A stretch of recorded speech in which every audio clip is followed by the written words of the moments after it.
Good afternoon. Can you all hear me clearly? Yes. That's great. My children have said they've always heard me clearly. That usually means I shout. A great pleasure to be here. I always enjoy coming back to my homeland, although I consider myself a POM-Oz, which is a hybrid these days. But it's really lovely to come back and have a chance to be amongst, you know, a culture that I'm very familiar with, and also to have the pleasure to speak here. And I do thank the organisers, Anthony and the crew, for a wonderful effort with this. I think they've done an amazing job, and I would certainly like to thank them for that. Unfortunately, the last time I was due to speak here was when Graham Birdsall sadly died just a week before the conference, and I think he set up an amazing tradition. And I have got a wonderful feeling that Anthony and his crew are going to do a similar thing, and I hope that you'll always support them, because I think, you know, I know what it's like to set up something like this, and I think they've done an incredible job with that. So I would like to thank them for that. Thank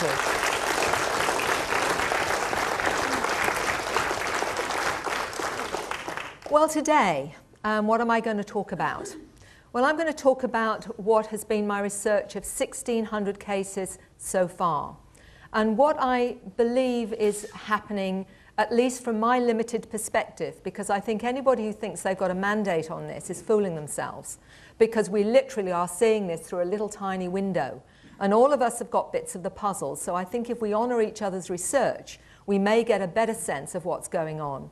Remember that we are only seeing a very small percentage of those that are prepared to look at this within their own experience. So with that in mind, I can only give you thoughts and feelings, or perhaps a tentative hypothesis of what may or may not be part of what's happening to this planet and our interaction with these cosmic advanced intelligences. So I'm starting off with what I call the star children. Now, I believe that over the last 60, 70, maybe 80 years, there's been an acceleration of our development in terms of our evolution. And my sense is probably because these advanced intelligences are seeing what we're up to down here, and it's almost like what is going on is that they've got a 3-year-old with a loaded gun, and they're trying to say, oh my goodness, we've got to wake these lot up very fast. Otherwise, they're not only going to destroy themselves, they're going to destroy the rest of us, or at least interact with us, and we're not ready for that kind of primitive behavior. So let's start off. The reason I've put this down is because for me, what I've had to do as someone who came from a very, very third-dimensional scientific paradigm. I was a nurse and midwife 30 years ago. In fact, if you told me 30 years ago that I would be traveling the world speaking about aliens and UFOs, I'd have probably sent you to the nearest psychiatrist and said, Prozac's really good. The bottom line is that 30 years later, here am I doing this, and it's been an interesting journey, which I think has been very much echoed in the clients that have come to me. I've had to remove everything that I could possibly think of I thought was true and re-examine it. And I've had to re-examine it with this whole hypothesis in mind. And it's been amazing how it's all fitted together in such a better way than it did when I was educated into the third-dimensional belief system. So I do sit down before fact, and I keep my mind open, because I don't know what's impossible, and I don't know what I don't know. First of all, I'd like to introduce you to Tracy Taylor. Some of you may be aware of her. I just want you to hear a little bit about how she speaks about her understanding of her experiences.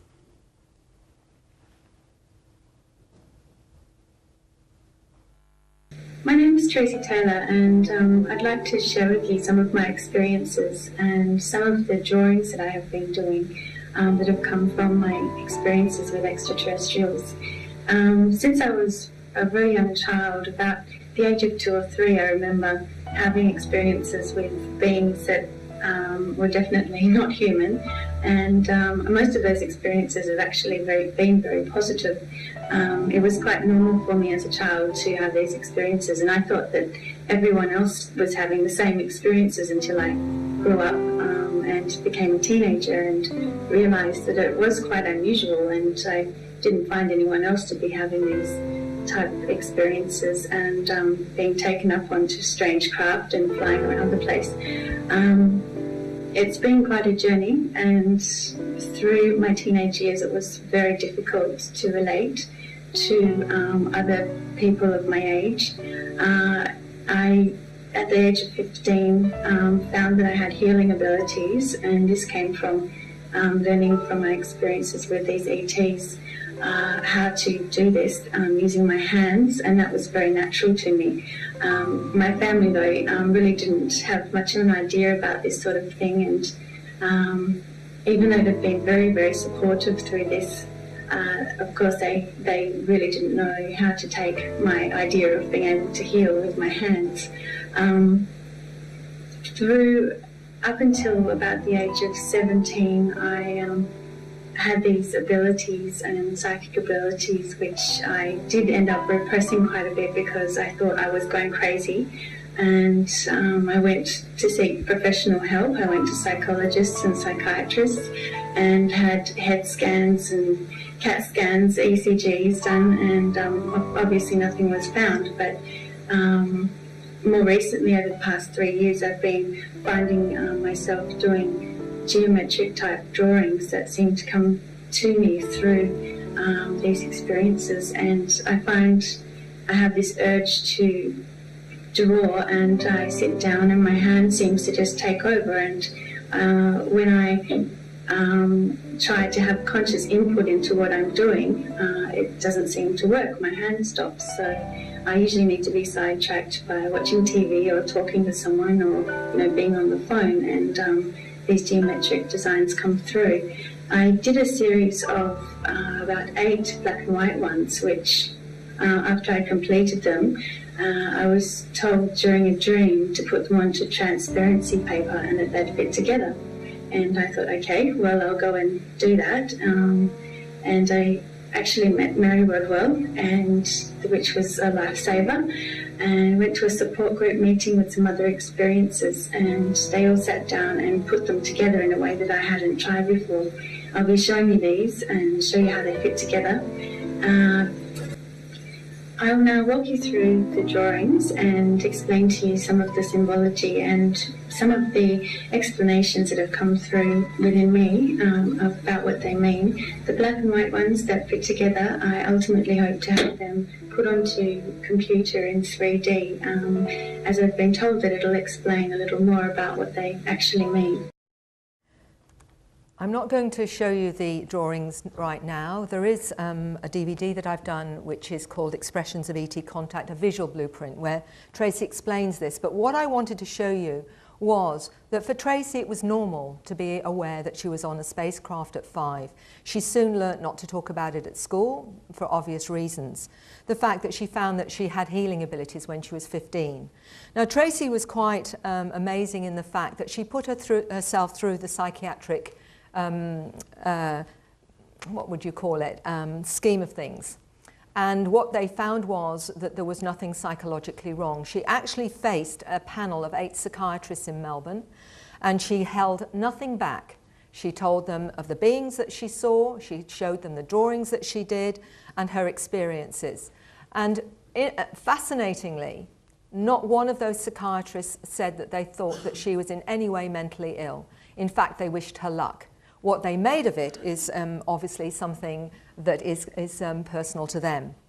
So what Tracy says, and what a lot of my clients are telling me, and that's even here I found some people telling me about the strange drawings that they did, which they download unconsciously but are managing to reproduce. This is what she says about what she feels is happening on this planet. There's a race of beings upon the planet increasing in number, although visually and physically indistinguishable to most humans. They are the bringers of the new, the bringers of light. They're here to guide the awakening of terrestrial consciousness. Now, what I wanted to know was, where is the evidence? Because that sounds wonderful, and I do believe that this is what's going on. But we need to look at the evidence. She also talks about the fact that the DNA of the star kid has tenfold the amount of information. So we have to look at that, and we have to say, well, where again is the evidence of that? Many of those that would see themselves as star kids or indigos, crystals, golden children, children of light. The metaphysical community has many names for these different types of children being born now. And I mean, even ordinary grandparents, if I speak to the Rotary or I'm talking at a library, will say the grandparents will notice that their grandchildren are different somehow, even although they can't quantify it. So this is something that's been noticed in mainstream. I meet teachers that tell me the children are different now. So what is the evidence? First of all, what I have discovered is that it's global. And in the Himalayas, there's evidence of children there that show strange behavior. Children using unknown sign languages. Children who draw pictures of triangular objects flying in the sky, and that they communicate with telepathy with unseen ETs. So this is in the Himalayas. We have in Mexico, similar kind of story. Mexican children that also manifest similar behavior. Many in the area reporting a long time UFO sightings, young children, extra agile, this is how it was written, and very talented. Their problem-solving skills have increased. They're much more disciplined, continually using strange sign language among themselves. And in Mexico City alone, 1,000 children have been identified who are able to see with various parts of their bodies. And I actually saw on a DVD a young lady of 17. And not only could she, when she was blindfolded, actually describe with her hand, scanning the photograph, what was on the photograph, but when they put a newspaper under her feet, she could read the headlines through her shoes. So it seems like we've got abilities that we are only just tapping into.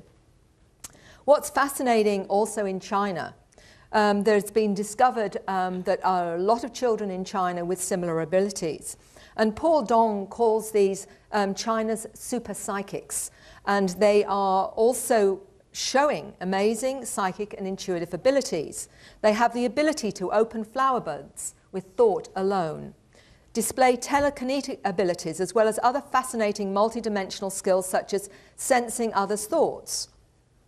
Being reported that the Chinese government has observed these children changing the human DNA molecule in a petri dish before cameras and scientific equipment to record this supposedly impossible feat. There are many, many other things that they actually have been able to identify, and these children are now being fostered and being encouraged throughout China. So, what do the star kids themselves tell me? That not only do they have memories of being on spacecraft and being educated, they often have past life memories, including ones where they are not human. Information they have not consciously learned seems to be downloaded in many different ways, and I'm going to talk about the downloads in a minute. They have a sense of purpose, a sense of mission. They feel, excuse the pun, alienated on this planet. They find other human beings actually quite barbaric. And they'll say to me, I can't understand how we operate on this planet. It seems really, really primitive. And they are very intelligent and intuitively creative. So what other evidence do we have that we are changing as a species? Dr. Atwater talks about the extreme jump in intelligence between 24 to 26 points, and now concerns non-verbal intelligence, the ability to know and intuit information in the area of genius, once ranked scores between 134 and 136, a preponderance of today's youth test between 150 and 160, many over 184. No precedent explains this. And if you are interested in the prophecies, in fact, Edgar Cayce, may be well known to a number of you, actually talked about something called the fifth root race that would manifest on this planet around the year 2000. So I'm looking at it from a number of levels to see if we can actually qualify this material. Dr. Roger Lear may be well known to some of you. He wrote the book, The Aliens and the Scalpel. He's taken out at least 15 implants from different individuals now, which has been fully recorded. And the information on these implants on double blind shows anomalies that cannot be explained. For example, there is no rejection by the body of these implants. They're highly magnetized, and there are many other components to these implants that cannot be explained. What he also has done, which a lot of people don't know about, is looked at the evidence for these star children. And he gave me one of his many, many statistics here, and this is just one to demonstrate a little bit more how we may have evidence that we are now changing as a species. The age of gait, saying simple words, repeating simple sentences, complex sentences, developmental changes in children between 1947 in America and 1987 alone. And if you look at the statistics, the increase in 1987 from 1947 on some levels is as much as 83% acceleration. We've got 60, 66% and what have you if you look to the right of the table here. And what Dr. Lear is talking about is really quite fascinating. He's actually saying that he believes this is not due to better prenatal care, that he believes it's part of a very active interaction with alien acceleration of our evolution through alien intervention in our bodies and minds. So Tracy Taylor, many of these children born these days have memories intact from their previous existence on board craft as extraterrestrials. They're kept on track by continuing their interaction with their cosmic family while they're in human form. Now, I'm going to talk about that a little bit more and what people have not only conscious memory of, and this is very, very important, that 80% of this is conscious memory. A lot of people think the only way we get this information is through hypnosis, and this is conscious memory. We get a lot more detail through hypnosis, although I will actually quote Dr. John Mack, which some of you may be interested and know of, who was the professor of psychiatry at Harvard University, who wrote the book Abduction and Passport to the Cosmos. And in it he said, actually, he believes that the information through hypnosis is far more accurate than conscious memory. And his reasoning for that is that the subconscious does not edit the information that our conscious mind edits. So we are more likely to get the truth, believe it or not, through regression hypnosis than we do through conscious memory, which goes contrary to many other people's information on that. And I find that fascinating, and I actually agree with him. Okay, so this is a 5-year-old statement that the mother came to me about not only her own experiences, but her 5-year-old son. And he said one day to her, "I don't mind going through the walls, and I learn more on the ships than I do at school." This is a 5-year-old child, and I'm going to tell you some stories about the children, because I believe the children are really giving us a very accurate understanding of their experiences, because they don't watch talk shows. These are how they understand them. And this is an experience of a young man who drew this, Mr. Finch, who actually, this was his experience, the balls of light and the ET coming through the wall. And this is what this 5-year-old continued to say. They only come at night. They float, not walk, and become invisible. And there are blue ones too, like the ones I've seen in my mind's eye. We're still talking about a 5-year-old child here. And this is quite fascinating because, again, this isn't what they see on TV with the Teletubbies, although I'm going to go to that in a minute. This is a very interesting account by a social worker's daughter. And she did think she was going crazy when one day she was looking in her lounge room and she saw 3 insect-like beings there. And she just had a daughter and she thought, well, I'm a social worker, I know this is crazy. Until somebody knocked on the door. And it was a friend of hers, and she came in. And, she was very pleased to see her because she really thought she was going crazy. And this woman said to her, "Do you realize that you've got 3 strange beings in your lounge room?" And she said, "You can see them too?" This is her daughter. Well, should I say this picture was in her daughter's bedroom one morning. And the little girl, she was just over 2, and she said, "Mummy, I had a visitor in my room last night. And she took me up and up somewhere, and she gave me something to eat." And the mother said to her, "But who did the drawing?" And she said, "Oh, that was the lady." Now, if you look here, you've got an archetypal being. Now, that's quite interesting, and the paranormal side to this can be very confronting to a lot of people, because obviously her daughter only did scribble drawings. So how it got there is quite fascinating. And I'm going to talk about how I believe these advanced intelligences are trying to wake us up. This is what a young lady of 8 said to her mum about what is known as knowledge bombs, or downloading of complex information that many experiencers tell me they have when they have encounters. And she explained it like this: sometimes I get a headache, my head's so small, I can't always take it in so quickly. It's like knowledge bombs are being dropped on my head, which is a very interesting way to explain what she was experiencing. And another young lady, this was a 5-year-old girl talking to her mother about the fact that her mother found it quite strange that the baby, her little sister, wasn't hungry in the morning, which she normally was. And the older sister, who was only 5, said they'd been taken up into a spaceship. And she said they're like giant Teletubbies and they sit cross-legged and meditate. They take the baby too and they feed her. Now, whether or not they actually look like Teletubbies, or whether or not they're using, as they do, like screen memories, an image that the child is familiar with so that they're not frightened. But what was fascinating was that she was talking about sitting cross-legged and meditate. What child of 5 talks like that? This is a drawing done by a 4-year-old child.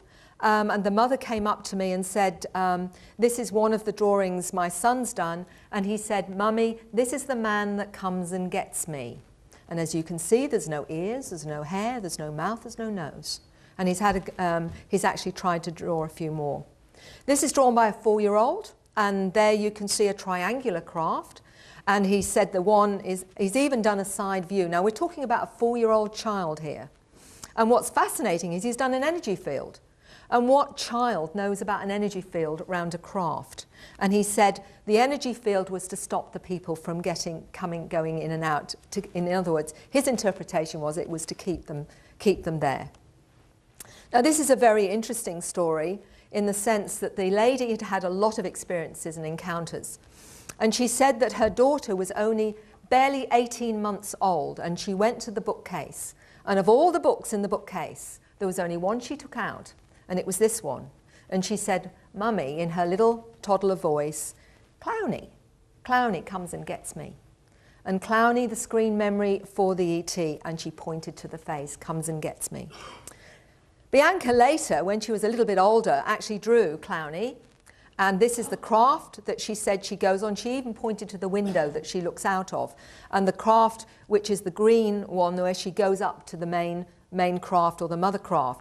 And this is what she says about Clowny. "Clowny sometimes takes me in his spacecraft. The colours are grey and black. I get there because Clowny flies, not with wings, he floats. Clowny's energy field. Clowny used to scare me, but my mum and dad said he's my friend. I thought Clowny was stealing me, but he was healing me. Clowny said he will protect everyone in the family. And Clowny's colours are white, yellow, red, pink and blue. Clowny's like a friend to me and takes me away at night sometimes. It's not very often anymore. He used to take me a lot when I was little, but I think it's because I've seen everything up there already." This is another picture of Clowny. Sorry about the blue background, but again, she's actually saying a little bit more about Clowny. Her brother also sees Clowny, and he's slightly younger, and his mother also told me that Clowny sees angels as well. And this, again, you can see that they've got little wobbly legs, which looks as though the being is floating, and 3 digits. A similar kind of thing.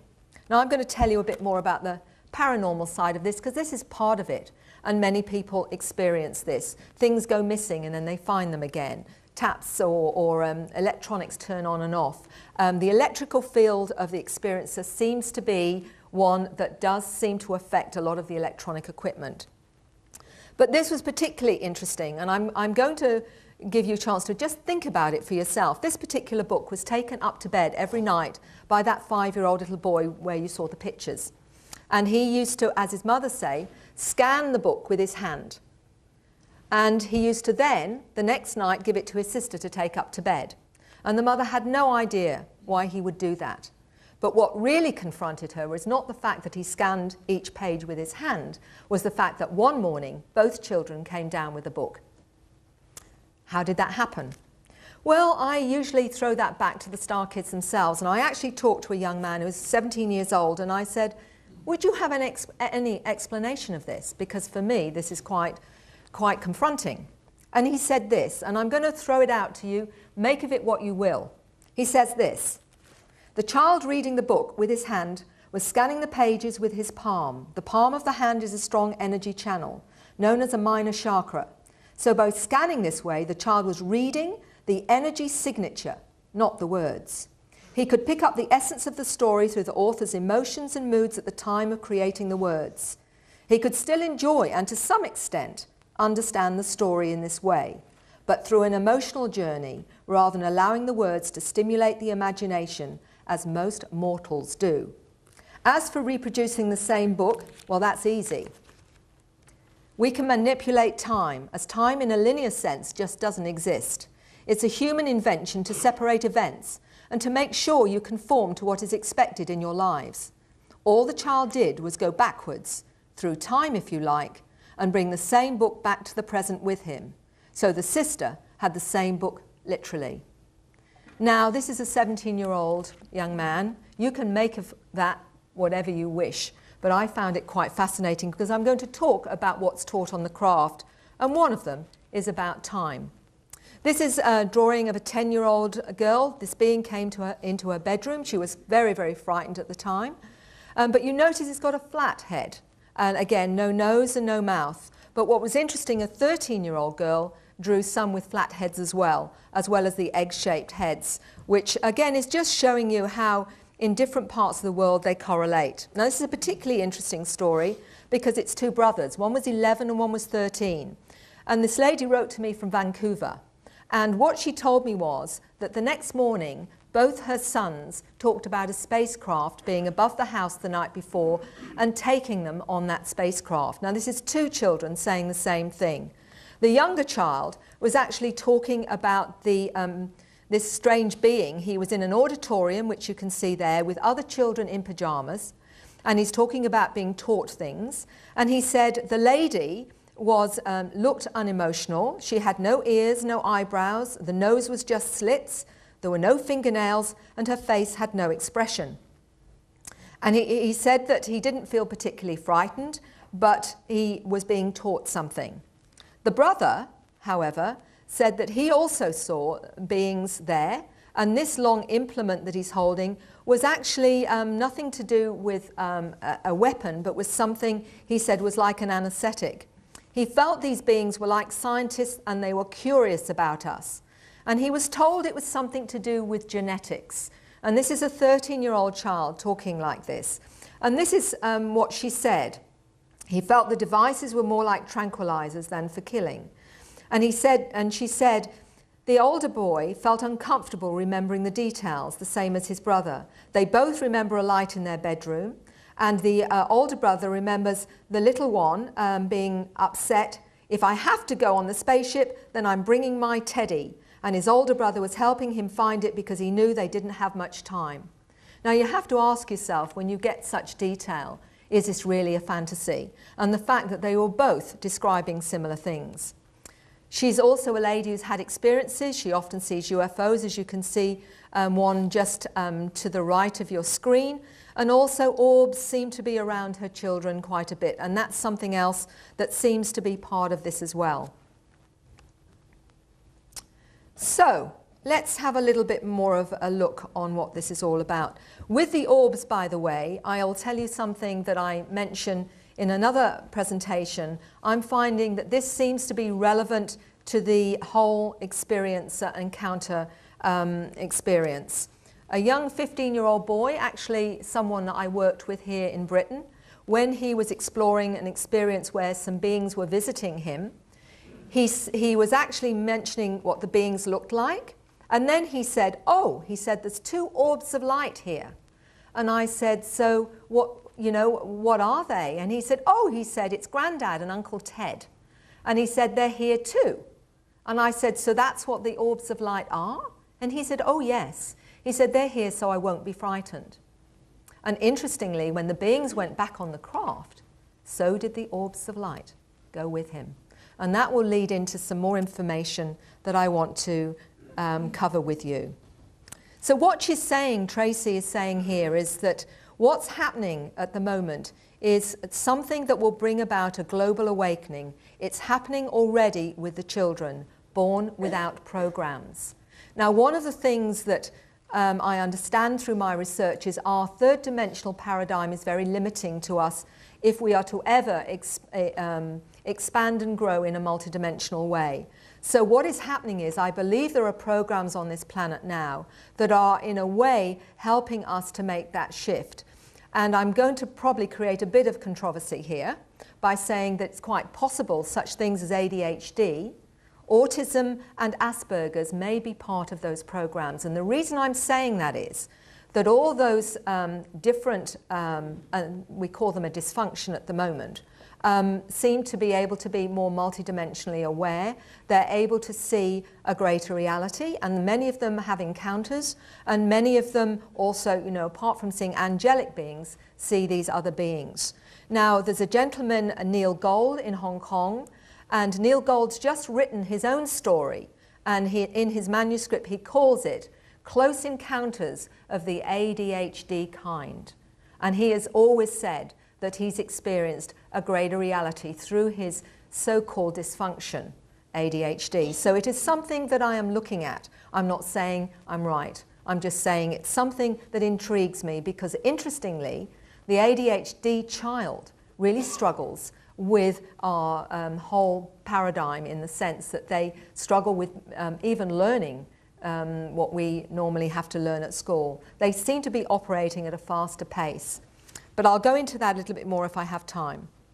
So the cosmic human, what do we know from the experiences themselves? They're highly intelligent, they perceive other realities, they see unusual beings and or strange orbs of light, they all have a sense of mission, they manifest healing abilities, and they have an urge, at least some of them, to write in strange symbols, strange artwork, or come out with a variety of really unusual languages, which they say feels more comfortable to them than their own native tongue.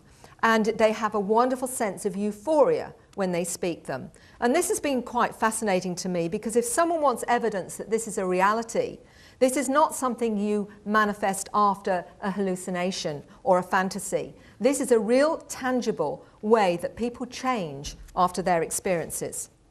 Dr. Boylan talks about the star child of both human and extraterrestrial origin.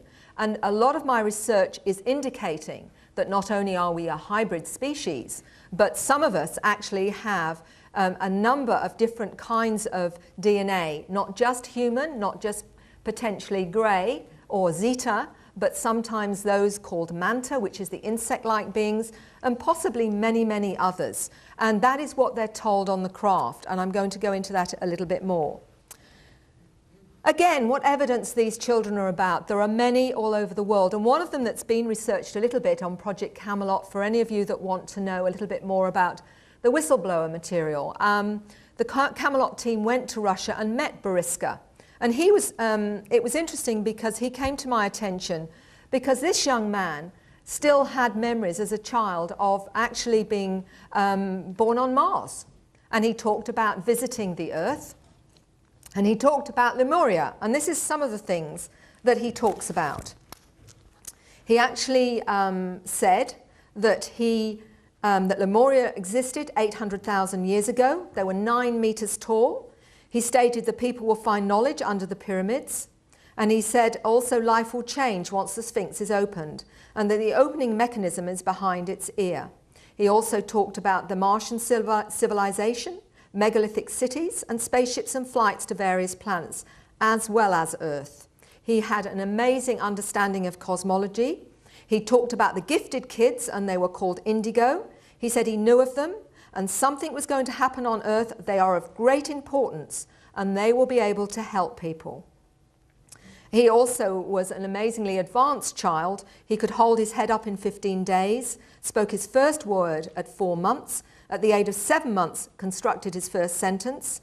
He had exceptional memory and not only talked about Mars, but planetary systems and distant civilizations, which is absolutely fascinating. And 2 little anecdotes I will tell you.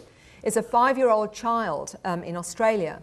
His mother was talking about the pyramids, and he got very angry with her when she said that slaves pulled all the stones and built them to make the pyramids. And he said, "No, Mummy," he says, "you've got it all wrong. You don't know, because I was there."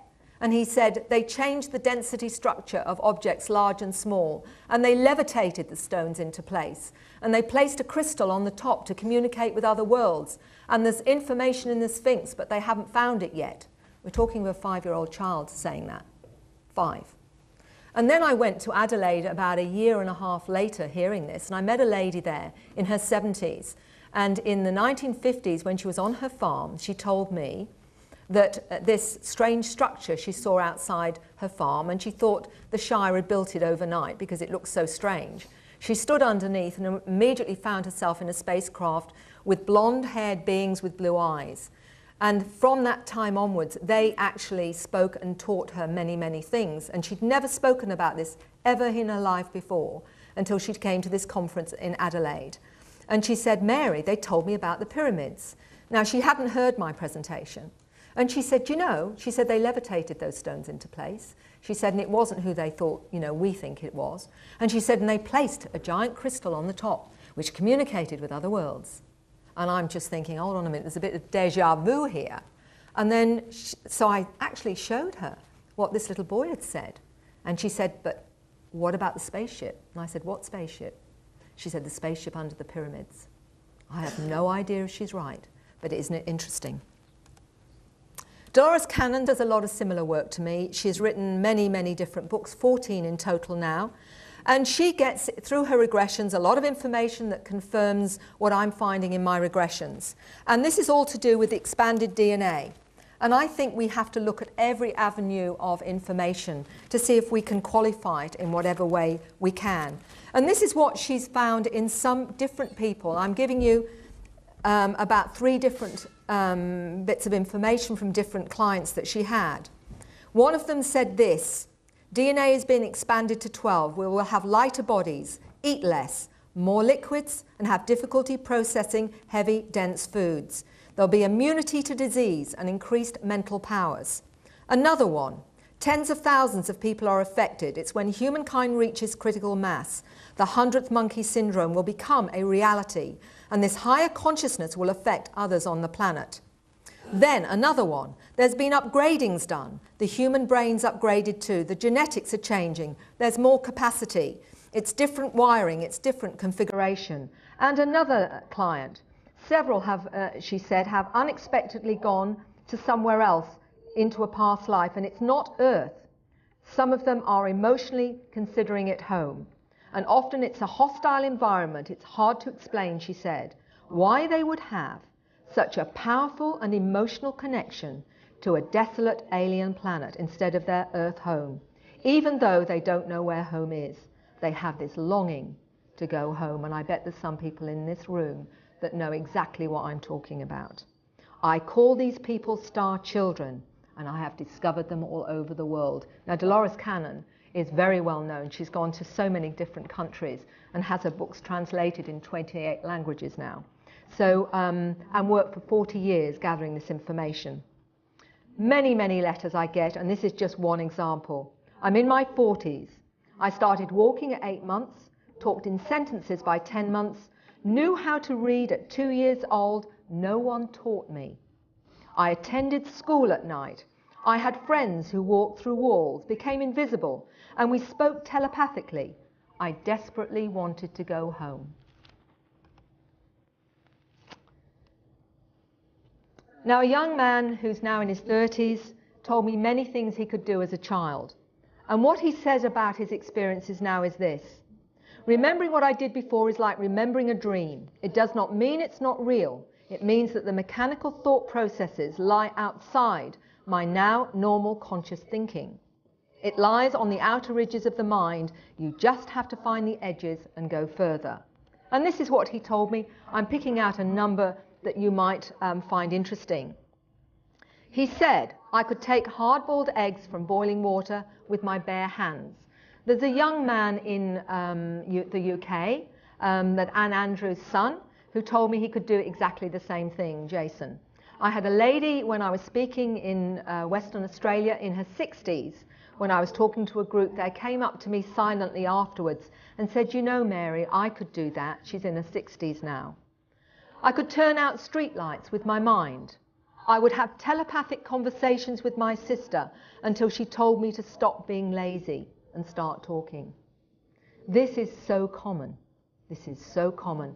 The parents that have said to me how freaky it is that their child picks up on their thoughts. And one lady said to me, you know, I would be thinking, oh, I'll give him baked beans for lunch. And before I say anything, he'll say, yes, baked beans will be fine, Mum. It can be very confronting. And I'll tell you those that are teachers here, watch out, because a lot of these star kids can read your minds. And I remember a 13-year-old girl telling me, and she said, it's really awkward, Mary, she said, because I know what my teacher's thinking.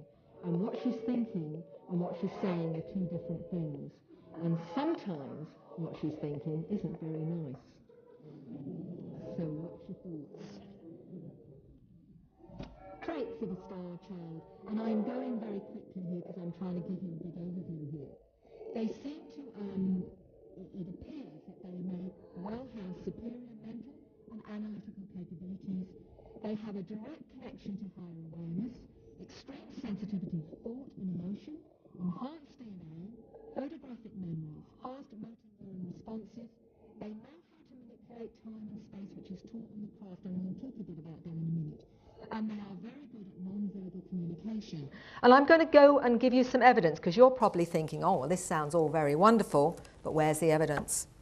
But first of all, I want to, for those of you that are having experiences, and I am not in any way denying how difficult this is and how traumatic many have, the trauma that many have initially when they realize that they're being visited.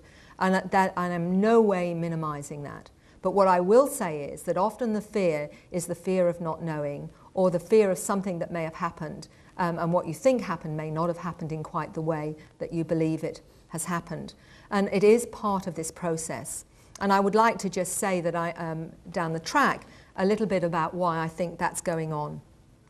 But Tracy Taylor, who I've mentioned before, and you've heard a little bit from her, this is how she actually talks about this. And I think it's very, very important for you to hear what she has to say.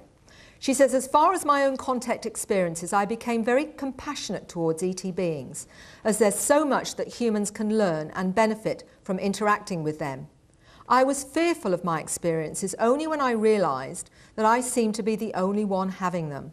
I didn't know what was going on or why, but there's always been an equal exchange. I helped them achieve their genetic goals, and in return, my healing and psychic ability, plus my understanding of life on Earth and so on, has been enhanced. They also protect me when I ask them to.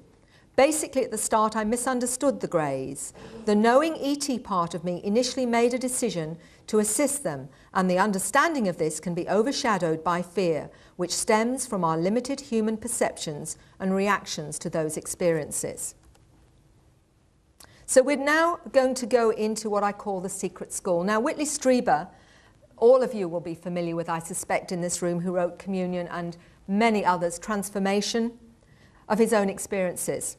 And one of the books he wrote that he really had a difficult time with was the book called The Secret School, where he recalled ultimately being taken as a young child at night to a certain place in where he used to live as a little American boy, and being taught things. Now, there was a lot of problems with researchers about this because it all sounded a little bit too beyond. Oh, it's going to start. I'm going to stop that, sorry, before I get there. Now, Whitley Strieber, before I get to this, he wrote about his secret school experiences as he recalled them. And he said, I'd certainly been there at midnights in my childhood. And he talked about what he was being taught. Now, this is a 9-year-old child we're talking about here. And he said this, remembering the journey outside of time, he said there were 9 lessons. And remembering the journey outside of time was another step. I recall that the school had a definite structure, and there had been 9 lessons each summer that I attended. The 9 lessons involved the manipulation of time, because learning how to use time as a tool is the key to reaching higher consciousness and a real relationship with the beings, or parts of ourselves, who are already superconscious. The secret school is part of the process of revising reality, a clandestine meeting of minds struggling to restitch the fabric of the world. It's about getting free of time, about remembering ourselves in all our truth. So I was really fascinated by this. So do my clients have this experience? Well, there's a gentleman who, you're hearing my voice because he remains anonymous, but this is his memory of being taken to a place in London where he had a similar experience of being taught and gone missing. My very first memory was when I was attending primary school in the East End of London. I remember it was in daylight hours after school finished, in the long summer evenings and weekends. I would get this impulse to play with special friends and go to a special spot at the back of the school.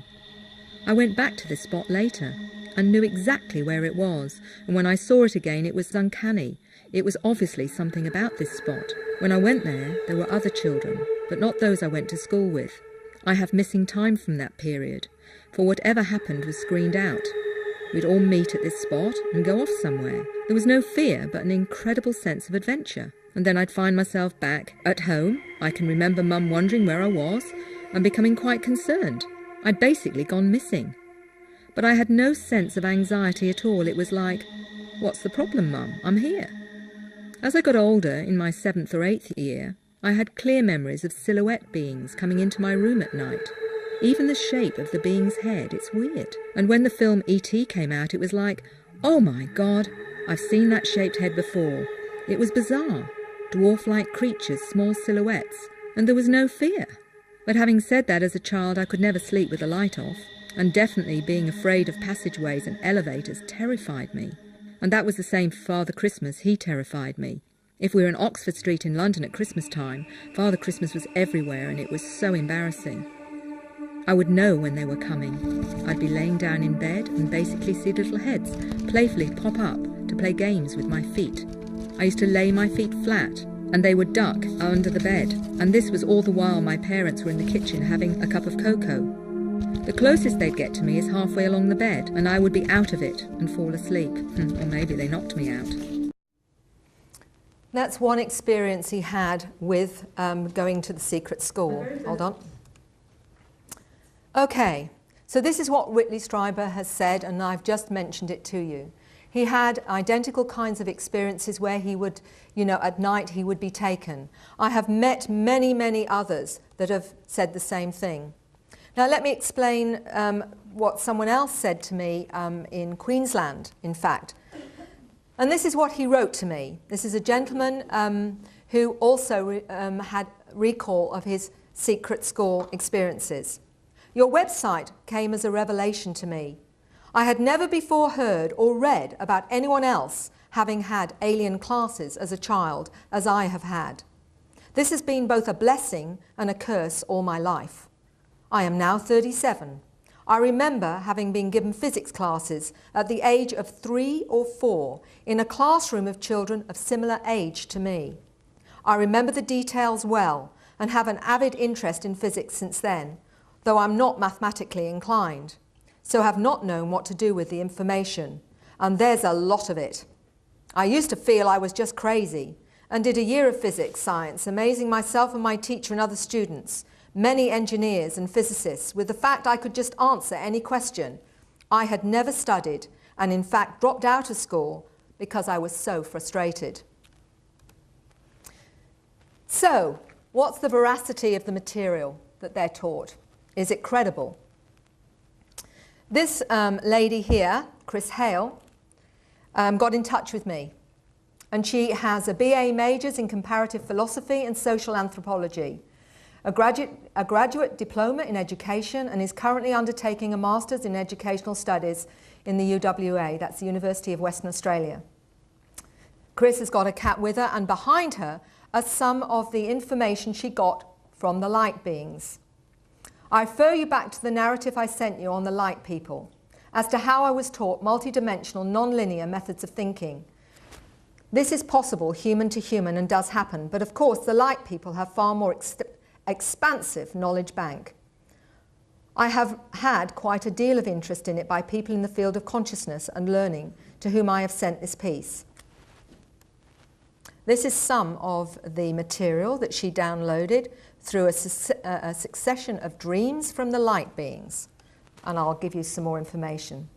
The 2 progressive sheets were done quite consciously with great flashes of insight. There are about 10 or so dreams.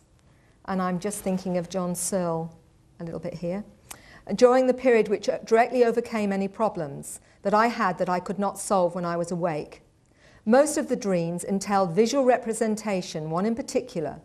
I was led by a light person who took me to a black hole to observe, with commentary, thought transfer from the light entity, the separation and potential restructuring of space-time instantaneously. She's got here finest viscosity of time in a constant smashing of the same due to infinite gravity, and how the potentiality of new universes exist in the core of a black hole.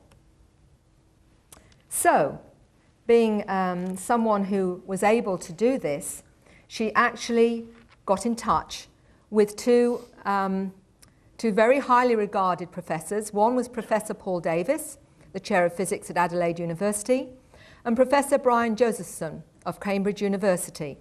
And I'm only giving you a very brief overview of what they said. This is maths we will not see for hundreds of years due to the adimensional nature of the spin and lack of fixed parameters. But it actually went into a lot more detail with that. And as I don't really understand what I'm reading, I'll leave that one to you. But what was fascinating for me was, okay, so Tracy and many others say they did physics when they were a child. I wonder how much of it they actually understand or know in terms of physics today.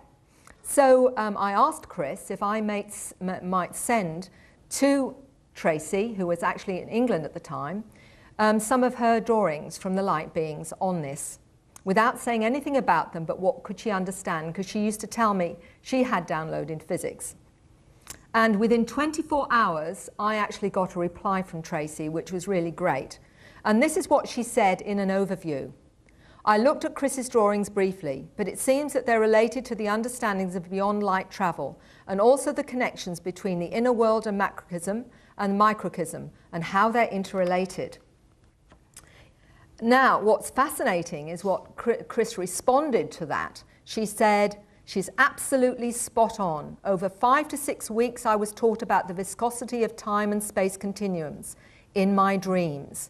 It's how the inner and outer connect and how we can dematerialize within overlapping continuums. Yes, it's beyond light travel. Good God, some of the best physicists in the world have looked at this and haven't realized what she has seen at a glance. So, what are some of the educational syllabus that I've isolated so far? And I am sure there is so much more. So they're taught quantum physics, new understandings of experiences of time, the connection to all things, new thought processes, understanding of the spatial geometry of thought, new expanded states of consciousness, out-of-body training, telekinesis, telepathy, mind melds, ecology, healing and working with energy, the true history of man's origins, time travel and teleportation. And one of the most fascinating recently is parenting classes. And I'm going to give you a quick overview because I think it's really important.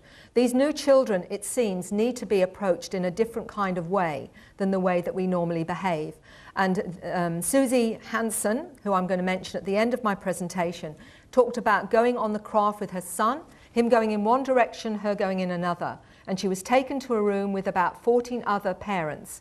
And what she was shown was an interaction she had with her eldest son, where it was like in real time they'd recorded this interaction, where she'd said something to her son and her behavior to him. And she said it was quite embarrassing. But then she said she was shown how her son perceived her behavior to him. And what they were saying was, with these children, you have to do it differently because they see things differently.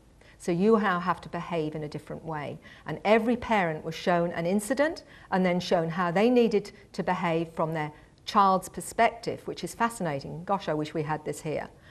Ultimately, though, the bottom line was then she actually got very, very teary because she said, now I know why I'm different with my eldest son to my younger son, because she'd felt very guilty about it. So that was quite fascinating.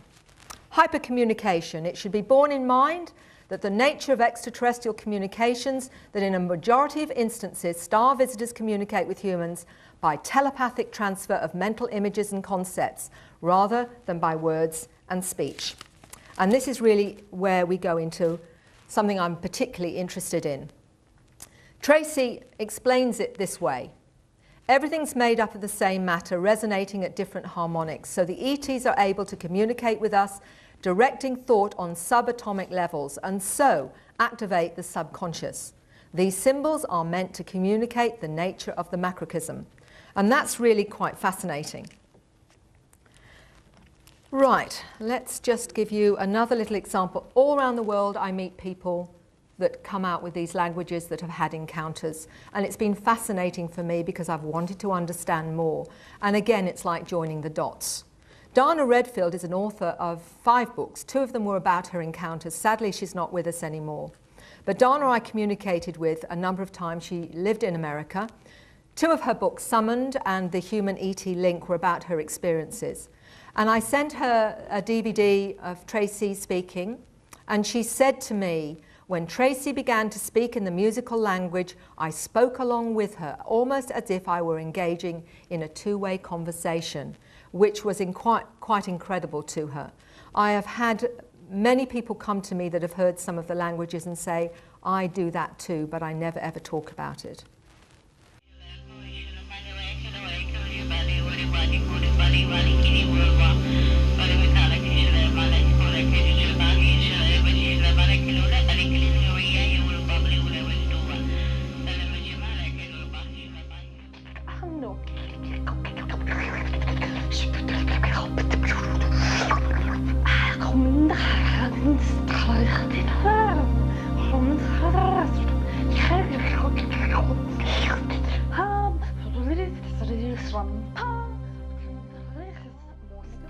Como este chroma pele, shonti asena erhano, khlanti afele koma, entami asena chroma, telia fonti asen.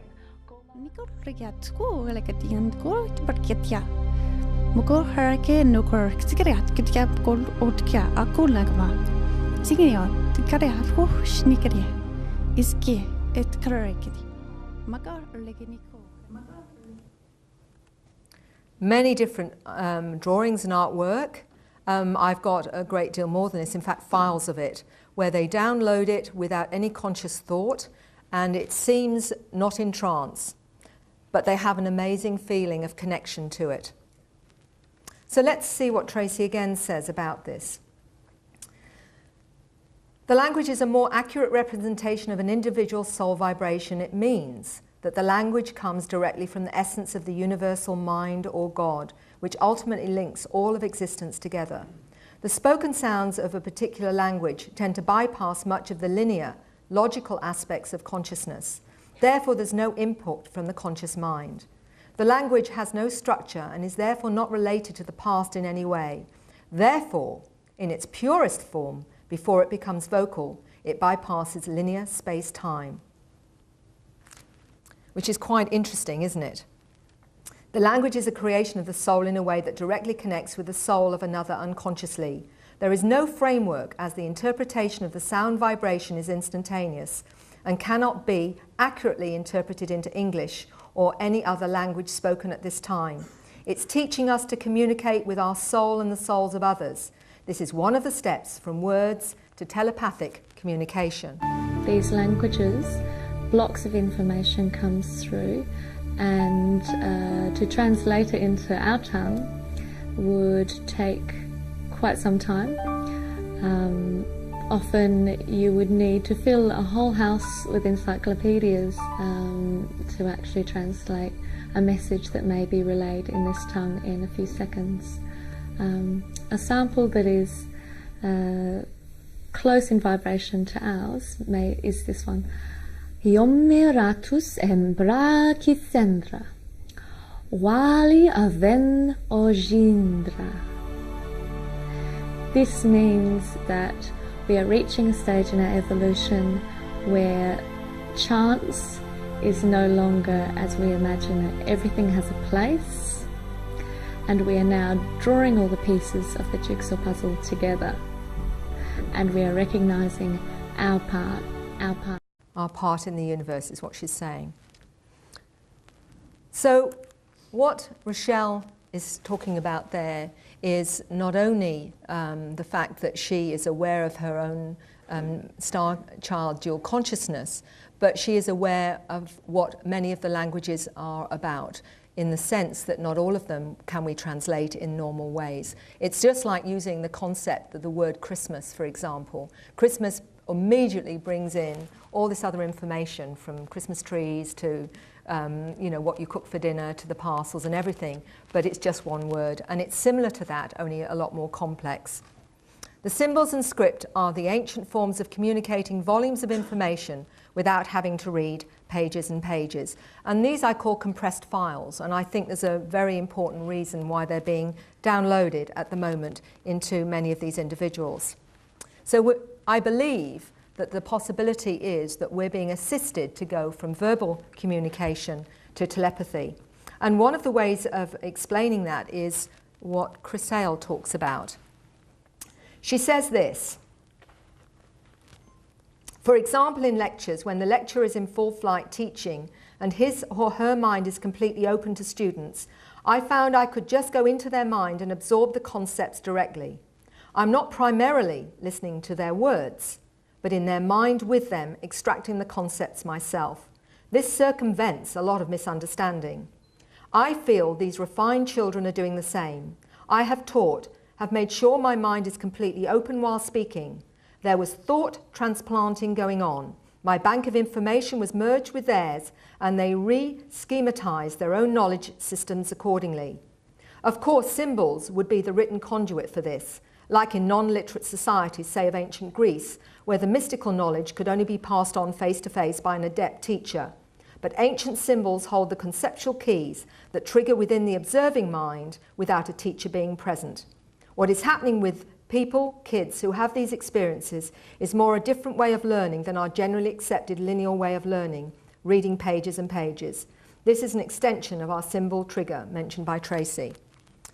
So make of that what you will. Can you tell us what you're writing? Sure. It's really like translating information that has been lost, information that was known by ancient civilizations. I'm not able to give you a more accurate description of this writing. My style is really like a shorthand, if you like. It's probably quite messy.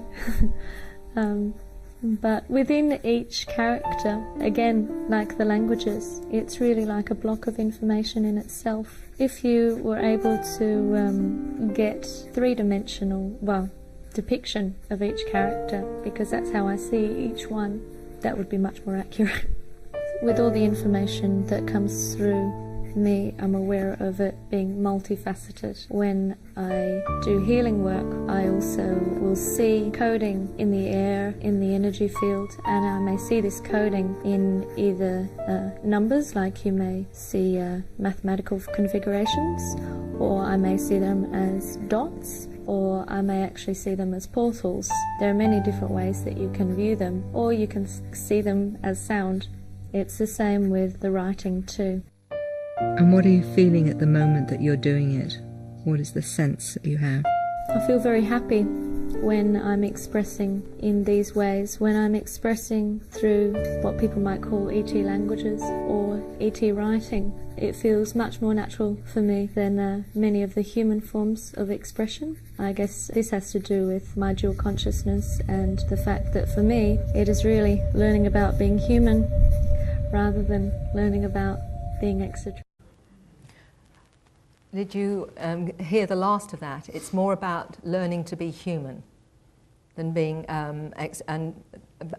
extraterrestrial. She's actually having to learn to be human, and that's what she's talking about. And one of the things that I haven't included here is I asked her how she read this kind of script, and she was describing that she puts her hand over the top of it and reads it like a kind of barcode with her hand. And what does that 5-year-old little boy do?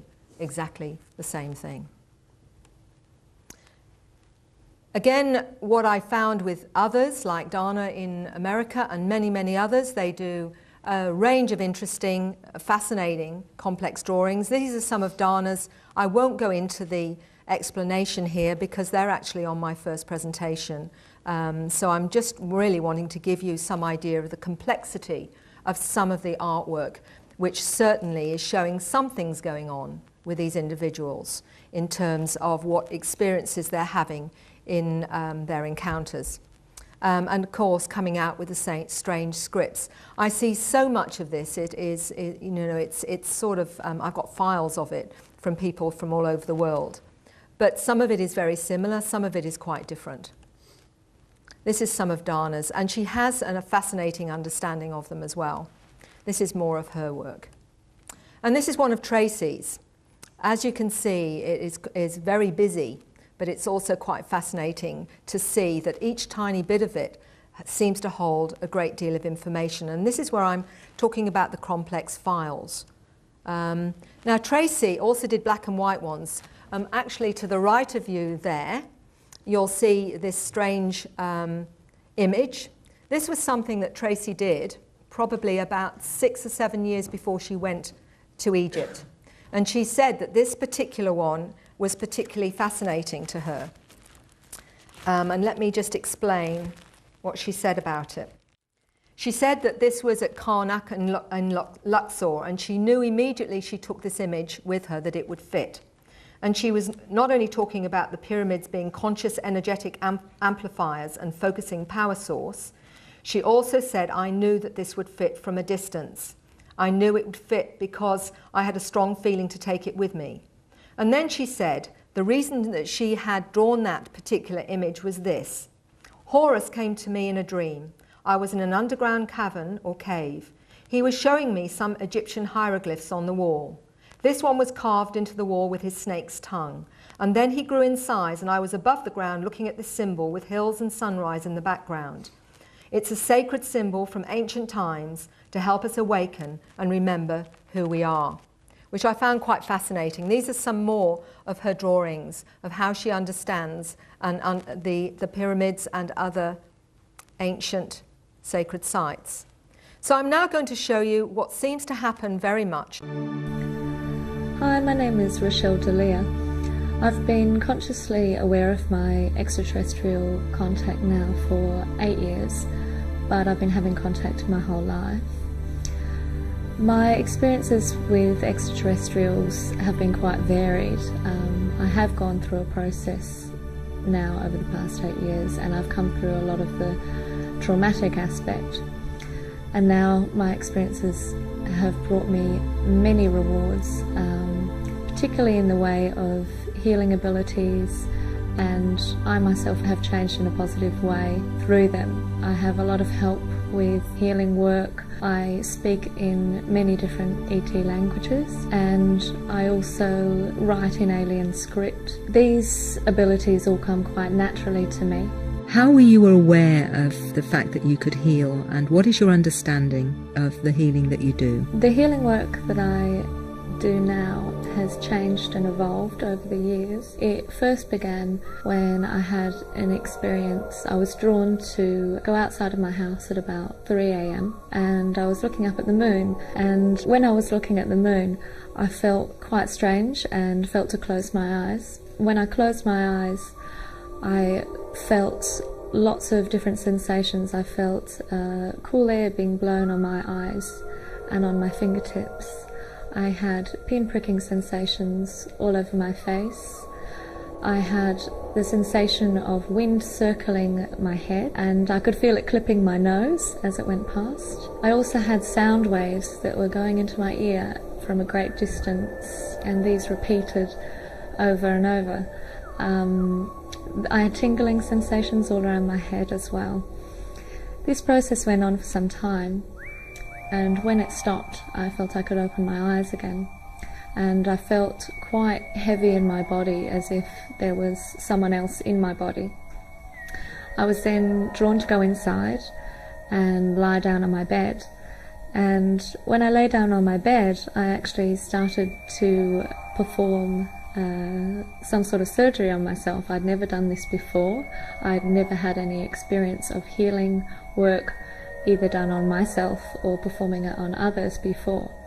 So I had my hands away from my body, and the healing involved minute movements of my fingertips. I was using my fingers, or they felt as though they were pulling what you imagine to be puppet strings. That's what it felt like. And I would have a series of consecutive movements, and I could feel the work going right through and penetrating through my organs.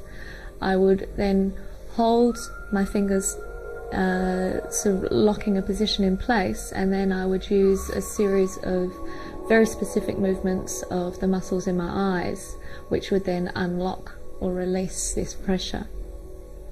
I had to actually move my body into different positions to access all the parts of my body.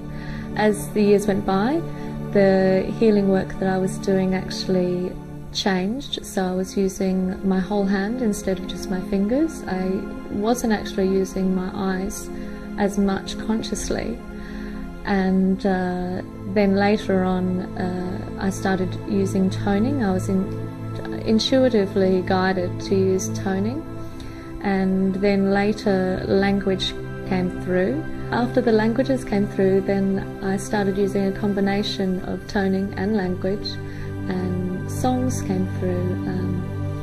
I can best explain these as being songs that are used for the soul to recognise. Souls may remember these songs from other planets, other lifetimes, and they help the individual to feel comfortable for the particular healing work to take place. Really, they're used as you might use a lullaby to help a baby go to sleep. It helps them to relax. Or a chant is used to switch off the mind and help one to go into an altered state.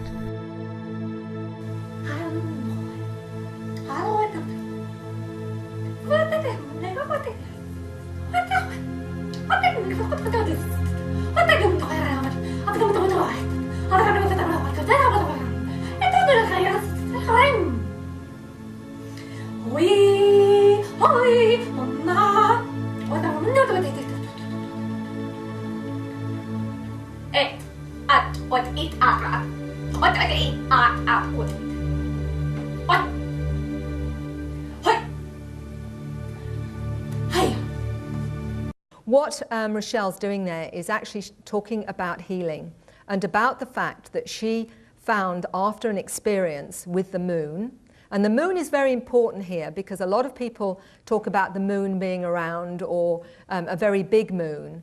My suspicion is it's not the moon at all, that it's actually one of the craft.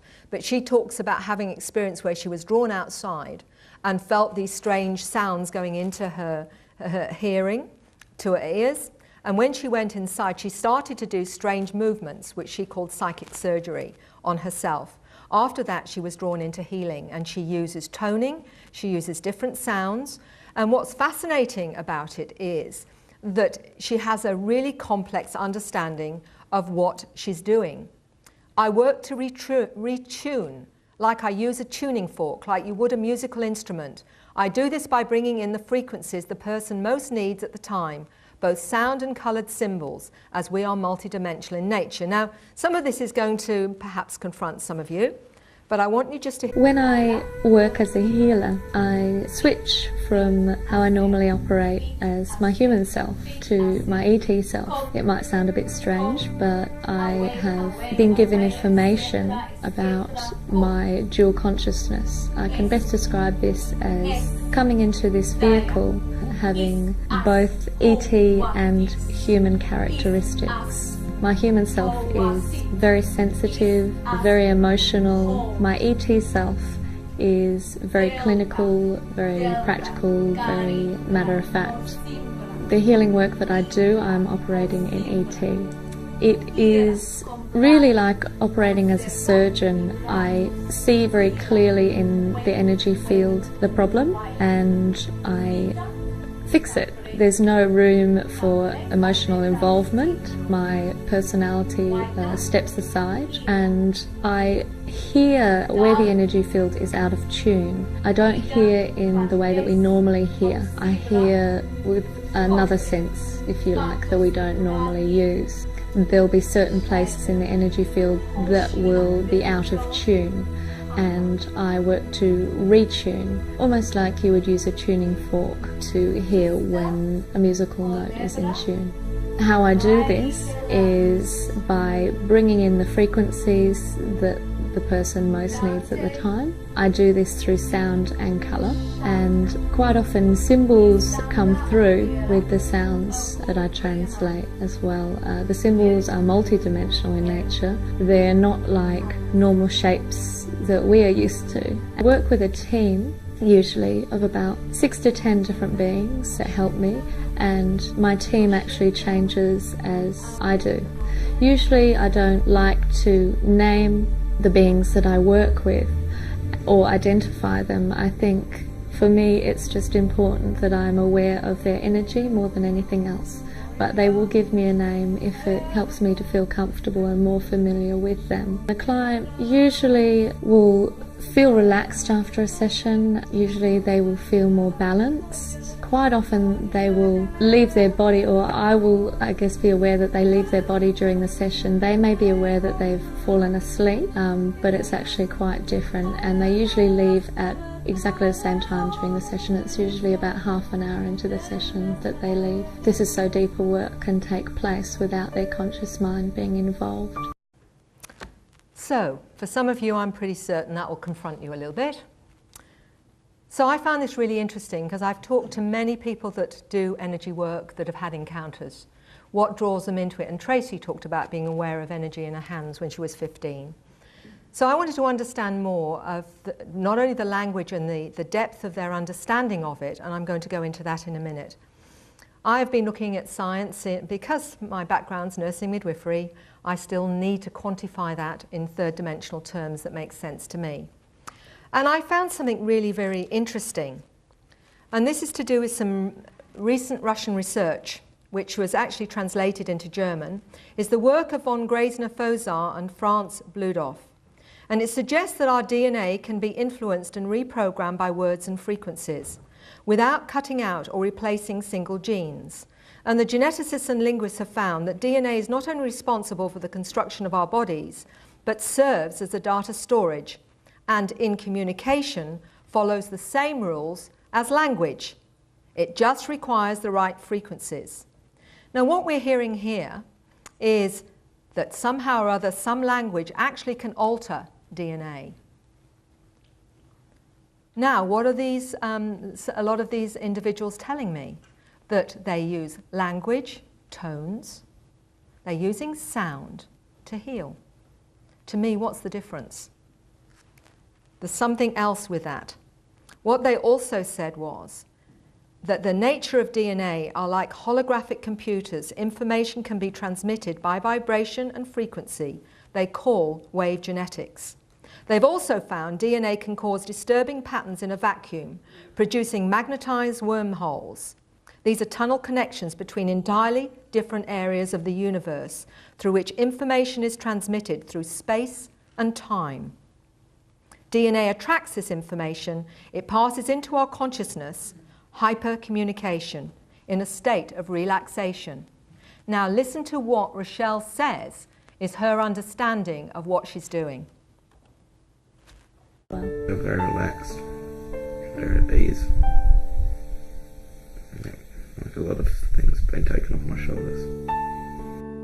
The beings that were working with me were wanting to demonstrate how the different areas in the body actually interact. So when I was placing my hands across and pointing out different sections of the body, this was for the audience as well as for you. It was just showing how each part of the body is not independent of any other area. They all work together, and it's important that we recognise this, see the body as a whole. There are particular titles that are given to each part of the body that are related with vibrations, and by expressing the title or the name, as you would say, it actually activates that area. They also have links with different energies from planets and dimensions. So if you like, we're imagining that the body is the universe and all the planets from our solar system and all others exist within this. So we are making them all work together. And within each chakra, all of the planets exist. So we are just activating the appropriate planets for this particular vessel at this time. Others will be activated at other times, but they all exist within each chakra. And each chakra is also multidimensional in nature. It is not, as we imagine, just 7 chakras, but each has many layers. Well, I find that really interesting when we're looking at what we know about DNA now, or at least what these researchers are indicating with DNA. So, let's take this one step further. I have been really interested from my nurse midwife days on why we have this DNA mystery of ours. Not only have we 223 genomes in our DNA that is a sideways insertion of genetic material that did not come up through the invertebrate phase of our evolution, that is also part of, which actually contains everything to do with higher psychological functioning. Where did that come from? That in itself is a mystery that many people are exploring. But what I was also interested in is some of the latest research in terms of a DNA mystery, in terms of our junk DNA. What is being said is that, first of all, we only use 1/5 of our brain. Why is that? We have 3 billion base pair genomes in the genetic code, but only 60 million are active. Why? This information they carry is never read. We only exist on 3% of our DNA. A group of researchers working on the Human Genome Project made an astonishing discovery. They believe the so-called non-coding sequences, which is 97% in human DNA, are no less than a genetic code of unknown extraterrestrial life form. This is Professor Chan, the group leader. What we see in our DNA is a program consisting of 2 versions, a big code and a basic code. The complete program was positively not written on Earth, he believes. He says the genes by themselves are not enough to explain evolution. No creator, be it programmer from Mars, Microsoft, would not leave a program without an option for improvement or upgrade. The upgrade is already enclosed in the junk DNA. He suggests that it's nothing more than a hidden, dormant upgrade of our basic code. We already know that certain cosmic rays have the power to modify DNA. So it is plausible, he says, that the extraterrestrial programmers may just use one flash of the right energy from somewhere in the universe to instruct the basic code to remove its blocks and fuse itself to the big code. That would change us forever. Some of us within months. There'd be no more cancers, diseases, and a short life, and would catapult us intellectually. The comparison would be the difference between the Neanderthal and the Cro-Magnons. This complete program is elegant and self-organizing, auto-correcting software for a highly advanced biological computer. The difference between a short diseased life and potential for a super-intelligent super being with a long and healthy life. So what about the downloads, the scripts, the language, the crop circles? Is this part of the energetic upgrade via our DNA? Remember, we're talking about a flash of the right energy. So what are these as part of that upgrade? Are these part of us waking up? Are they helping us to wake up? Are these ancient symbols that are actually assisting this process of evolution?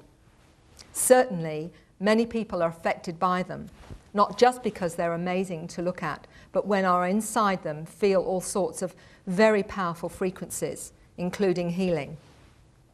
And Freddie Silver, in his book Secrets in the Field, suggests that could it by implication be that the crop circles are a universal language? We keep hearing that word. But what else are they doing? Hold on, I'm going to stop that just for a second. So we're looking at the potential here that in some way, possibly, those compressed files or downloads I wonder, and I'm only wondering, whether in fact those compressed files in fact are the new software for the new computer.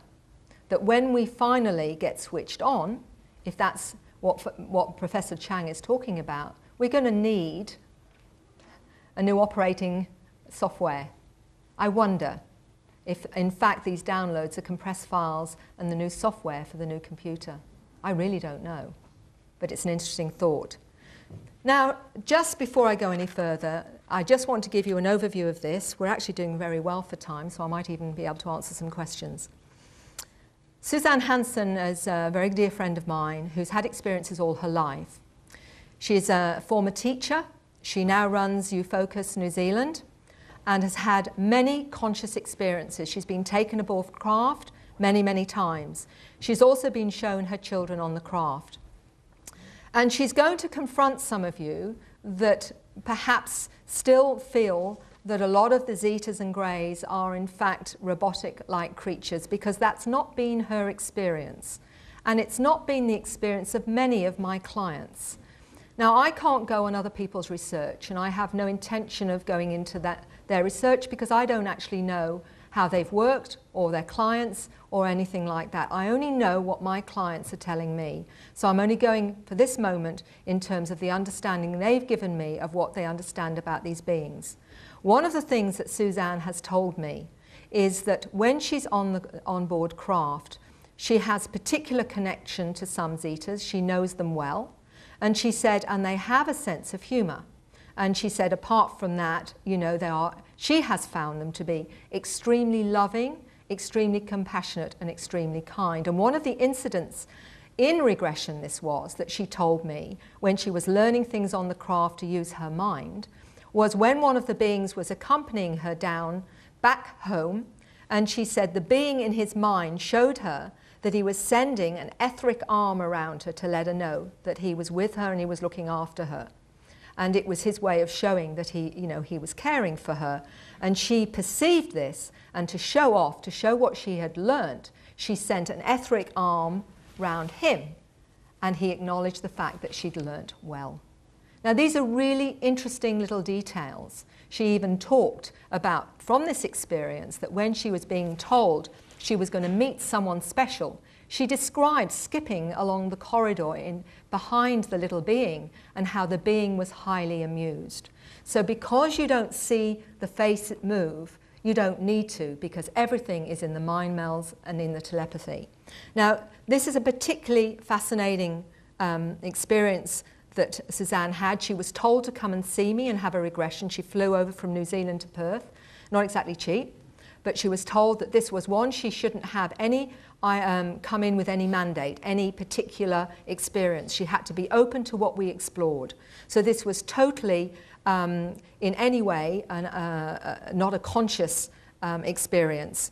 But I want to demonstrate something I believe, very profound. My name is Suzanne Hansen, and I'm the director of a New Zealand UFO sighting and contact research network called UFocus NZ. I have experienced contact with extraterrestrial species since early childhood. Today I will describe two directly related experiences on board craft, which demonstrate how some souls are altered, educated and fostered by ET species as a part of ongoing constructive programs and agendas for the future benefit of mankind. In 1962, when I was 8 years old, I was taken on board a craft and into a large familiar room that I had visited often with other human children. Here we learned to interact and socialise comfortably and competently with other species of ET children, using enhanced telepathy and sentiency. On this occasion, I was taken aside by an adult grey and asked if I'd like to meet another child somewhere on board the craft. Before I go any further, I just want you to be aware of the little cradle that you're seeing in this picture. And that particular cradle, when Suzanne first saw it, she burst into tears. And she says, I know that cradle. And she described the fact that when she'd had, and she had a very difficult childhood, that when she'd had a particularly traumatic time on Earth with her human family, she was put on that cradle. And it actually had certain frequencies that would rebalance her energy field. And she burst into tears because she had been shown such compassion and such love. The Grey telepathically conveyed thoughts, pictures and explanations to me regarding this child and its life. But the volume of information was too great to retain consciously, and I was just left with an overall impression regarding meeting a new friend. The Grey told me about the child with considerable care, and I sensed there was something he was not yet telling me, but he was seeking my cooperation with this meeting. We proceeded to a small room and waited, and I felt excited about meeting a new friend. Two Greys entered the room, with a vibrant blue ball of light floating in the air between them. As I stared at the ball in surprise, having expected a child to arrive, I experienced profound feelings of love and familiarity, and sobbed at these unexpected thoughts. The Grey told me I would love this ball of light in the future, as it would become my son. He referred to it as both a source and a complex system, and said I had known it since before my own birth. The Grey began an intense mind-to-mind download consisting of 3 streams of information. The first just calmed my emotions and confusion.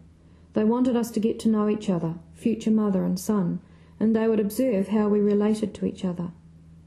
A second stream embedded extensive information into my subconscious concerning the purpose of this project, the genetics involved in the creation of my son's body, and the dual education he would receive on board craft, both as a child and in his source or soul state, which he told me had been enhanced and altered by them for a specific purpose. Finally, a third stream brought my mind back to the present as an 8-year-old child, and they left me to play with the ball for a while. I tried to relate to the ball by first asking it to bounce, but it just floated there unresponsive. I felt disappointed and sat down on the floor. Suddenly I felt as if I was being watched and became aware the ball was thinking at me. It descended down onto my shoulder, and we were soon racing around the room, communicating happily. But all too soon the Greys returned. They expressed satisfaction that the meeting had gone well. 2 of them took the ball of light away, and I felt deep sadness and longing. The Grey assured me that we would meet again many times up until the day that this son would be born. So we returned to where the other children were interacting.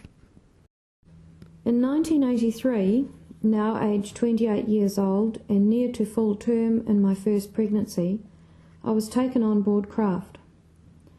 My memory begins with me being assisted down a corridor by 2 tall entities, a mixture of species. They expressed concern for me as I had been ill throughout the pregnancy, and so they tenderly supported me as we entered a small room. They helped me onto a shelf-like bed, and we were joined by a Grey. He explained that they were bringing someone to merge with me, and I was not to be concerned as everything would be fine. Holding his hand over my forehead, he told me he first needed to retrieve some memories from my subconscious mind, which had been embedded there in childhood.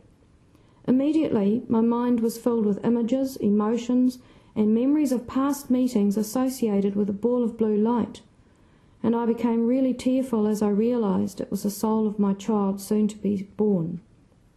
As he calmed my emotions, a group of ET children came into the room, bringing with them the now familiar soul or ball of energy. He stated these young entities had grown up on board craft with this soul, and they would play an integral part in supporting him in his life. There was a real air of excitement as the process of merging began. The Grey slowed my metabolism right down to prepare my body for the intense energy of the soul, necessary to prevent shock to my body. During the hypnotic regression with Mary, my voice became really slow and almost indistinguishable at this point, and my body felt cold and numb. Slowly the soul entered my body and the body of my child-to-be. I felt infused with light and weightlessness as the Grey slowly brought my metabolism back to normal again. He stated my son would be born late, which he was, and that he would be accompanied through his life by watchers, a terminology to describe a protective system they would provide for him. He added there are thousands of children being born in a world like him, part of an extensive project to create positive changes and accelerated evolution from within the human species. These two experiences illustrate the complexity of the soul state and reveal extraterrestrial involvement with souls incarnating on this planet for specific purposes. It challenges us to reassess our current understanding of the soul's existence before incarnation, and the idea that the soul evolves not just through repeated cycles and lifetimes of personal experiences, but can also be enhanced, altered and educated by external forces or species. And I will just say that again for you. These two experiences illustrate the complexity of the soul state and reveal extraterrestrial involvement with souls incarnating on this planet for specific purposes. It challenges us to reassess our current limited understanding of the soul's existence before incarnation, and the idea that a soul evolves not just through repeated cycles or lifetimes of personal experiences, but can also be enhanced, altered and educated by external forces or species. Now this is going to, for some of you, I think, be quite a difficult concept, and I understand that. But what it seems to be suggesting to me, and obviously Richard Dolan talked about it yesterday, that we are not just perhaps looking at the fact that we're looking at extraterrestrials, interdimensionals, transcendentals, and perhaps even some from our own future. But the bottom line seems to be, as this 15-year-old that was seeing Uncle Ted and Granddad as orbs of light, that they are also part of this big picture of these beings that we are interacting with or having encounters with. And there seems to be far more going on than we ever thought. And there is the sense that there is no actual separation in that sense.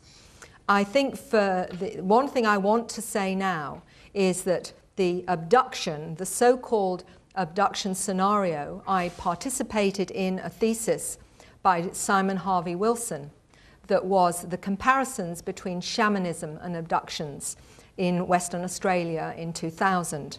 And what Simon discovered was the parallels were quite fascinating in terms of transformation, healing, etc., etc. And my sense is that what we're seeing is a modern-day shamanic experience where we are being challenged to transcend our fears, to be prepared for our multidimensional nature. And this is all part of that challenge. Are we going to go beyond our limited fears to actually accept and be prepared for working in through not only dimensions but beyond that? And this is what our new body perhaps is, and our new hard drive and our downloading is preparing us for. So it's actually challenging us from many, many levels.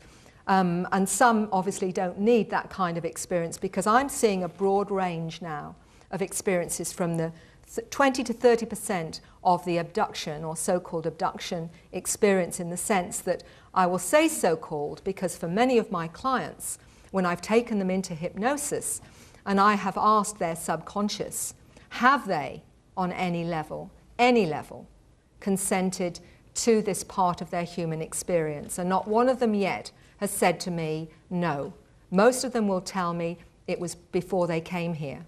And some of them have actually said, asked that question in that space themselves, and then described themselves as a ball of light. And some of them have also said that they were non-human before they came here. They were extraterrestrial, and they have undertaken to come to this planet to assist this planet to evolve. Now, it's not for me to judge that understanding or that experience. If this is what that individual, and I will say to them, does this make sense to you? Does it resonate? And every time they will say yes. But one of the things that was quite fascinating with one of the young ladies who was aware of her dual consciousness, she said to me, yes, I did, but she said the extraterrestrial part of me was cool with it, but she said the human part of me didn't realize it was going to be so hard, which is fair comment. But what I'm saying is this is only from their understanding with their subconscious. It's not for me to judge or assimilate or even try and in any way put any of my own thoughts and feelings with this. What I'm trying to do with my work is to give a person the understanding that makes sense to them in terms of understanding their own experience and reality. And the bottom line is that what I find is no matter how strange, weird it may be, even to being shown one of their parents not being human, which is pretty confronting for most people, and one of those was actually a policeman, by the way, Gary, it was quite challenging. So what's interesting for me is not something they would consciously want to say or even admit to, but they say to me on a deeper level, it actually resonates. And that's all that matters to me, is that it makes sense to them. What it allows them to do is integrate this experience and heal and move on and expand in their own way in whatever makes sense to them. So instead of actually being in conflict with their third dimensional paradigm and trying to fit this experience into that box, they accept that they're operating on two levels of human experience, and once they can accept them both as being okay, they can actually grow with that, integrate, heal, and live normal lives and normalize it, which is very difficult in a world that denies their very reality. So with that, I hope I've given you something to think about. I also hope that you understand I'm not expecting you to take on board everything that I've shown you. All I would like to do is offer you what I'm learning and understanding from my 1,600 cases so far. And this is what I put together as a way of myself trying to make sense of it. I have no idea how far I'm right up with this or not. But if anything makes sense to you, or if it even just incites your curiosity, then that is basically all I need to do. And I want to thank you all for being a wonderful audience. And I have got a chance for a few questions. So if you've got any questions, I'm quite happy to answer them.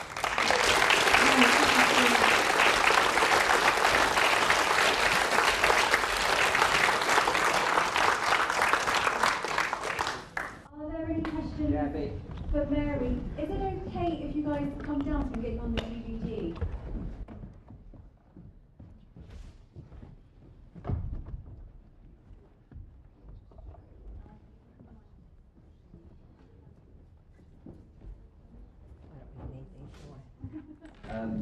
I'd just like to ask, you mentioned about the way some of the people you've dealt with pick up on a language. What sort of proportion of those actually learn it on board a ship or in some sort of artificial sort of ET-like environment, like some of the contactees that I've come across, and if not, how else do they sort of pick up the language? It's a very interesting question. They've never actually talked to me about where they downloaded these languages. Some of them say it is a download and what have you. But interestingly, I met a gentleman who was English, who came to Perth, and he came to me about his experiences. And what he did say to me in terms of the telepathic part of that was that he'd actually lost his scout cap, which was his brand new cap, and he'd gone to the Scouts. And when he came home, he didn't have it, and he'd had a strange experience. And when we explored his experience, one of the interesting things he said to me was when he was up on the craft, everything he was hearing around him in his mind was a jumble. He said, but it was like I had to tune my mind to a frequency, just like you would a radio signal. And he said, and I could hear everything very, very clearly. He said, which was quite fascinating. It's the first time I'd heard that. Now, from what I can gather, it's all telepathic on the craft. But these seem to be downloadings, and the way Russel describes them as soul languages or universal languages. So if we take on board, and that's a big leap for some of you, I do understand, that perhaps some of these individuals that are now in human form actually came from other star systems or whatever, and they feel like their family is out there, and that's what they will tell me. You have to wonder whether or not this is from their origins. And I mean, this is really tangible stuff for them, because the emotional side of it is very profound. And many of them say, I don't want to be here. I don't like this place. It's not like home. And to give you an example of what a 5-year-old actually said about her understanding, she said to her parents, now this is terribly confronting to parents. She was 5 when she said this to her mother. She said, you're not my real parents. My parents are in space. And her mother, thankfully, had been aware of her own experiences, and so was able to sort of honor what her daughter was saying. So her daughter, she said to her daughter, well, if that's so, she said, I don't really look like this, her 5-year-old daughter said. And her mother said, well, what do you look like then? Could you draw it? And she said, no, because you'd be frightened. Now, we're talking about a 5-year-old girl. I have heard this so many times from different people saying, I feel like I've been adopted. My family doesn't feel like my real family. And even though I love my family and my parents, I feel I don't belong. I feel I belong out there. And there will be people in this room that relate to that, absolutely.